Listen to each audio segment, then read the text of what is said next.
ज़्यादातर नेता जो हैं अपने व्यक्तिगत हित में लगे हुए हैं। उनकी लड़ाई इस बात की है कि साहब अगर हम अभी स्कॉर्पियो में हैं, तो इस स्कॉर्पियो से हम फॉर्च्यूनर में कैसे जाएँ? दोनों लोग विधायक रह लिए, दोनों लोग सरकारों में रह लिए, लेकिन अगर उसके बावजूद पिछले 12 वर्षों से ये एक पुल नहीं बनवा पाए। पॉपुलर हमारा, पॉपुलर को काटने वाले हमारे, पॉपुलर को ले जाने वाले ट्रैक्टर ट्रॉली वाले हमारे, और हम अपना सारा पैसा कमा के यमुनानगर वालों को दे रहे हैं। मुझे ये उम्मीद है कि मेरे संघर्ष को देखते हुए, मेरे काम को देखते हुए पार्टी मेरे ऊपर भरोसा करेगी और मुझे उम्मीद है कि जब चुनाव का समय आएगा तो पार्टी मुझे टिकट देने का काम करेगी। नमस्कार साथियों, जेडी न्यूज़ से मैं अनुज प्रताप सानी। आज हम जिस शख्सियत के पास आए हैं वो न केवल हाई एजुकेटेड है, बल्कि घाट क्षेत्रवासियों की आवाज़ को बुलंदी देने का कार्य कर रहे हैं। बिना किसी पद की लड़ाई सहारनपुर से लेकर लखनऊ तक लड़ने का कार्य कर रहे हैं। हम अभी हाल में रोहित सिंह राणा जी के पास हैं। रोहित सिंह राणा जी, आपका जेडी न्यूज़ में बहुत बहुत स्वागत। सबसे पहले आपका बहुत बहुत आभार कि आपने मुझे यहाँ बोलने का मौका दिया। रोहित जी, आपके पास कोई पद नहीं है, समाजवादी पार्टी में आप राजनीति कर रहे हैं, बावजूद इसके आप सहारनपुर से लेकर घाटवासियों की जो लड़ाई है लखनऊ तक लड़ने का कार्य कर रहे हैं, कैसे मैनेज कर पाते हैं? देखिए, सबसे पहले तो मुझे ऐसा लगता है हम लोग समाजवादी विचारधारा को मानने वाले लोग हैं, और हमेशा समाजवादी पार्टी के जो लोगों की पहचान रही है वो जनहित की लड़ाई लड़ने के लिए और लोगों के मुद्दों को जो जनहित के हैं उन्हें उठाने के रूप में मुझे ऐसा लगता है कि हमारी पहचान हमेशा से रही है। और भेट विधानसभा में मेरी जन्मभूमि है, मेरी कर्मभूमि है। मुझे ऐसा लगता है कि जहाँ आपका जन्म हुआ है तो हमारी जिम्मेदारी सबसे पहले उन्हीं लोगों के प्रति बनती है कि क्या हम उन लोगों की जीवन में बेहतरी ला सकते हैं। और ख़ासतौर पे मुझे ऐसा लगता है कि आज भी हमारा थोड़ा सा दुर्भाग्य है कि हमारी विधानसभा बेहट की जो पहचान है वो घाट क्षेत्र के रूप में है। जब आज हमारे आसपास इधर भगवानपुर के रूप में कमर्शियल हब बन गया, इधर यमुनानगर में जब कमर्शियल हब बन गया, लेकिन आज भी हमारी बेहट विधानसभा जो है घाट क्षेत्र के रूप में जानी जा रही है। तो मुझे ऐसा लगता है इसमें बदलाव की आवश्यकता है। अच्छा, अगर हम बात करें पार्टी से विधायक है, आपकी पार्टी से वहाँ पे विधायक है भेट विधानसभा में, बावजूद इसके भाजपा से भी जो पूर्व विधायक वहाँ पे बड़ा काम कर रहे हैं, उसके बाद में आपको जो है इतनी मेहनत करने की आवश्यकता क्या है? देखिए, मुझे ऐसा लगता है कि समाजवादी पार्टी की खासियत यही है कि यहाँ लोकतंत्र आज भी जिंदा है। यहाँ हर पार्टी के मैं एक पार्टी का छोटा सा कार्यकर्ता हूँ, और एक कार्यकर्ता होने के नाते मुझे ऐसा लगता है कि यहाँ सबको मेहनत करने का और आगे बढ़ने का हक है। जहाँ तक रही ऐसा है कि मैं समाजवादी विचारधारा को मानने वाला आदमी हूँ, मैं किसी की व्यक्तिगत विचारधारा को कभी नहीं मानता, क्योंकि मुझे ऐसा लगा कि हमारी बेहट में जो जनता है वो बहुत परेशान है। आज भी अगर आप जाएं, मैं तो कहूँगा आपको, जैसे भी बाढ़ का जो समय है या आपदा का समय है, आप बादशाही बाग और मगनपुरा वाले मामले को देख लीजिए। पिछले 12 वर्षों से एक इतना बड़ा रास्ता, जहाँ 22 से 23 गांव जिस रास्ते से जुड़े हुए हों, ये दोनों लोग विधायक, मैंने पहले भी कहा और आज भी मैं कह रहा हूँ, और मुझे इसे कहने में कोई दो राय नहीं है, दोनों लोग विधायक रह लिए, दोनों लोग सरकारों में रह लिए, लेकिन अगर उसके बावजूद पिछले 12 वर्षों से ये एक पुल नहीं बनवा पाए। उसके बाद आप कुर्डीखेड़ा में चले जाइए, आप हमारे कुर्डीखेड़ा के ये हालात हैं कि इस बार एक बस आपने देखा होगा 60-70 लोगों को जा रहे थे, वो उसमें पानी में लेके उसे फंस गई। तो आज भी जब लोग फैक्ट्रियों की बात कर रहे हैं, रोजगार की बात कर रहे हैं, ये दोनों लोग जब दोनों सरकारों में विधायक रह चुके, उसके बावजूद अगर पुल तक नहीं बनवा पा रहे तो जनता इनसे क्या उम्मीद रखेगी? तो मुझे ऐसा लगता है कि जब कोई जनप्रतिनिधि काम ना करे, ये हमारा लोकतांत्रिक अधिकार है कि हमें आवाज़ उठानी चाहिए और जनहित के जो मुद्दे हैं उनकी आवाज़ उठा के जनहित के काम कराने चाहिए। और मुझे ये बताने में बहुत खुशी है इस बात की कि जो हमारा बादशाही बाग वाला पुल है, पिछले 1 वर्ष से मैं उसकी लड़ाई लड़ने का काम कर रहा था। हमारे आदरणीय चीफ सेक्रेटरी हैं PWD अजय चौहान जी, उनसे मैं लखनऊ में जाके मिला, मैंने उन्हें प्रस्ताव दिया, मांग पत्र दिया। मेरे मांग पत्र पे उन्होंने एक उसका सेतु का जो है एस्टिमेट बनाया तकरीबन 12 करोड़ रुपए का। उस एस्टिमेट को यहाँ से लेकर लखनऊ तक हमने दोबारा संस्तुति करवा के भिजवा दिया। और मैं आपको भरोसा दिलाना चाहता हूँ और आपके चैनल के माध्यम से कहना चाहता हूँ कि इस संघर्ष को तब तक लड़ाई लड़ूंगा मैं जब तक वो पुल वहाँ बन ना जाए। क्या आपका कहना ये है कि आपकी पार्टी के विधायक, मौजूदा विधायक जो है समाजवादी पार्टी से जो आते हैं, उमर अली खान, क्या वो विकास कार्यों को जो गति नहीं दे पा रहे हैं? ऐसा है, मुझे ऐसा लगता है कि मेरे से बेहतर इसका जवाब बेहट विधानसभा की जनता दे सकती है। मैं तो आपसे अनुरोध करूंगा कि आप एक दिन का समय लगाइए और हमारा इधर रहना जानीपुर से लेकर और मोहन तक जो हमारा घाट क्षेत्र की पूरी पट्टी है, आप वहाँ जाइए। और मैं तो आपसे ये कहना चाहता हूँ कि वो आप उनसे पूछिए कि पिछले 10, 12, 15 वर्षों में वहाँ हुआ क्या है।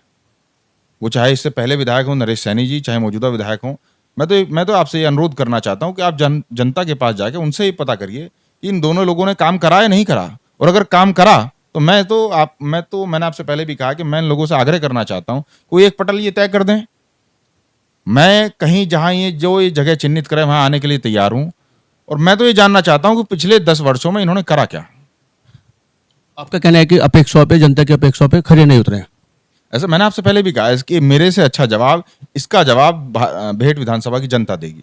अच्छा, एक बात और बताइए, बेहट विधानसभा की पहचान आज है ना गाढ़ और पिछड़ेपन से बन रही है, तो इसका क्या कारण मानते हैं? देखिए, अभी आपने जो सवाल करा उसका जवाब आपने खुद दे दिया कि आज भी भेट विधानसभा की जो पहचान है वो घाट क्षेत्र के रूप में। मैं तो ये कह रहा हूँ कि जब लोग सरकार में रह लें, देखिए सरकार का काम क्या है, जब आदमी सरकार में शामिल होता है तो उसे ऐसा लगता है कि हम जनहित के जो काम है वो जल्दी करा सकते हैं। जब ये दोनों लोग सरकारों में रह चुके, उसके बावजूद आज भी भेट विधानसभा की जो पहचान है वो घाट क्षेत्र के रूप में है, तो मुझे ऐसा लगता है कि इससे बड़ा दुर्भाग्यपूर्ण कुछ नहीं हो सकता। अरे क्यों आप रोजगार की बात नहीं करते? आप हमारे पास में यमुनानगर में चले जाइए, पॉपुलर हमारा, हम पॉपुलर को काटने वाले हमारे, पॉपुलर को ले जाने वाले ट्रैक्टर ट्रॉली वाले हमारे, और हम अपना सारा पैसा कमा के यमुनानगर वालों को दे रहे हैं। तो क्यों आज तक हमारे यहाँ पॉपुलर फैक्ट्री नहीं लगी? क्यों आप आज तक एक पॉपुलर फैक्ट्री का निर्माण नहीं यहाँ करा पाए? अरे भाई, हमारे यहाँ आम की इतनी बड़ी फलपट्टी है, आप क्यों आज तक कोई आम की फलपट्टी के लिए कोई जूसिंग प्लांट नहीं यहाँ ला पाए? क्यों? देखिए उसका कारण है, उसका कारण है, मुझे ऐसा लगता है कि शायद ये कि हाँ कहने का एक अच्छा प्लेटफॉर्म नहीं, लेकिन फिर भी मैं आपसे कह देता हूँ कि ज़्यादातर नेता जो है अपने व्यक्तिगत हित में लगे हुए हैं। उनकी लड़ाई इस बात की है कि साहब अगर हम अभी स्कॉर्पियो में हैं तो इस स्कॉर्पियो से हम फॉर्च्यूनर में कैसे आ जाएं? अगर हमारे पास 20 बीघे जमीन है तो ये 20 बीघे से 40 बीघे कैसे हो जाए?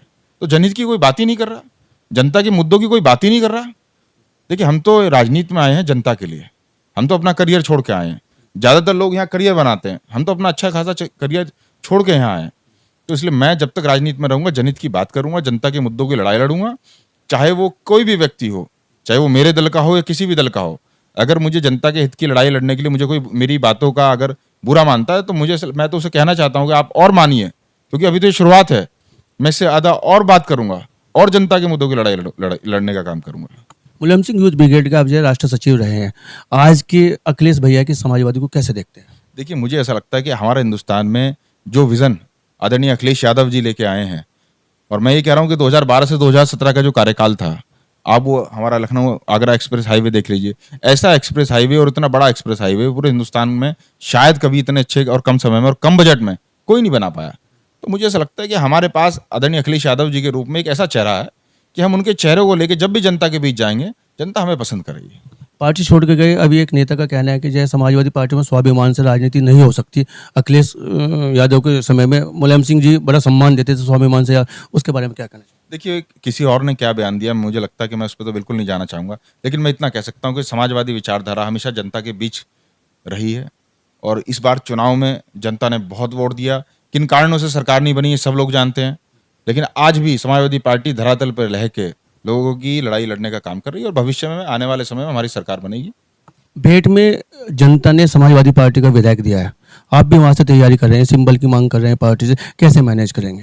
देखिए, ऐसा है कि मुझे मेरे संघर्ष पे और मेरी पार्टी के जो नेता हैं, जो मेरे नेता हैं आदरणीय अखिलेश यादव जी, मुझे पूरा भरोसा है। देखिए, इस लोकतांत्रिक व्यवस्था का अच्छा ही यही है, मैं संघर्ष कर रहा हूँ और जनहित की लड़ाई लड़ रहा हूँ।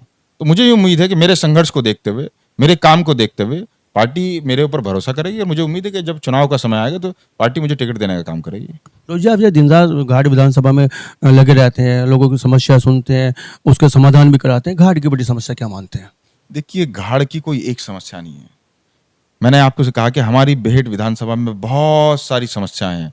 सबसे पहली तो अब आप ये देख लिए, हमारे जो वन गुजर रह रहे हैं, आज की इतनी हम कह रहे हैं कि मॉडर्नाइज शताब्दी है, लेकिन आज भी आप मेरे साथ किसी दिन चलिएगा, हमारे वन गुजर आज भी बिना बिजली के, बिना पानी के, बिना रास्तों के वहाँ रह रहे हैं। तो मुझे ऐसा लगता है कि हमारे यहाँ पानी बहुत बड़ी समस्या है।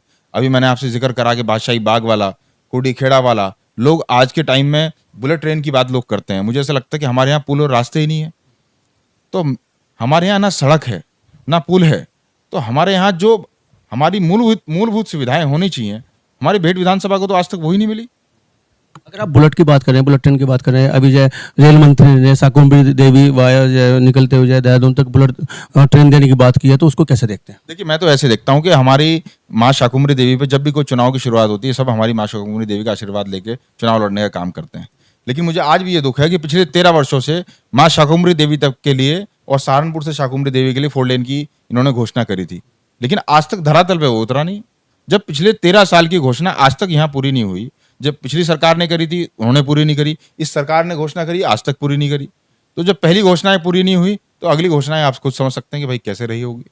जनता ने अगर आपको मौका दिया, जो लोगों के सपने हैं, क्या आप उनको साकार करने में कामयाब रहेंगे, समस्या के समाधान तमाम चीज़ों को लेकर? देखिए ऐसा है कि मैंने हमेशा से कहा है कि मैं जनहित के काम, जो जनता से जुड़े हुए काम हैं, वो हमेशा से करने का मैंने प्रयास करा है। और अगर ईश्वर ने मुझे किसी भी सदन का सदस्य बनाया तो मैं आपको भरोसा दिलाना चाहता हूं कि इस बेहट की नई सूरत बदलने का काम करूंगा। आज जो इस बेहट की पहचान घाट क्षेत्र के रूप में हो रही है, मैं आपको भरोसा दिलाना चाहता हूं कि बेहट की पहचान एक कमर्शियल हब के रूप में होगी, एक रोजगार देने वाली विधानसभा के रूप में होगी। और आज हमारे जो बेहट विधानसभा के लोग जो कहीं यमुनानगर, कहीं पहाड़ पे, कहीं देहरादून रोजगार के लिए हर रोज धक्के खा रहे हैं बेचारे, मैं आपको भरोसा दिलाना चाहता हूं कि इसी विधानसभा में हमारे युवाओं के लिए यहीं रोजगार का इंतजाम कराऊंगा। यहीं जो आज हमारे यहाँ पुल की बात कर रहे हैं, मैं इन पुलों का निर्माण भरोसा दिलाना चाहता हूं कि पहले वर्ष में, जिस दिन मैं विधायक बन गया, पहले वर्षों में इन पुलों का निर्माण करा दूंगा। इन पुलों की, सड़कों की व्यवस्था कराने के बाद जो नई व्यवस्थाएं हैं, वो रोजगार की बात हो, वो शिक्षा की बात हो, उनका मैं बात करूंगा। जब तक जीऊँगा जनहित की लड़ाई लड़ता रहूँगा और बेहट के आवाम को भरोसा दिलाना चाहता हूँ कि कुछ बेहतरी करूँगा। ये थे समाजवादी पार्टी से रोहित सिंह राणा जी। जीडी न्यूज़ की सभी वीडियोस देखने के लिए यूट्यूब पर सब्सक्राइब कीजिए जीडी न्यूज़ चैनल को और फेसबुक पर वीडियोस देखने के लिए जीडी न्यूज़ चैनल को लाइक और फॉलो करें। धन्यवाद।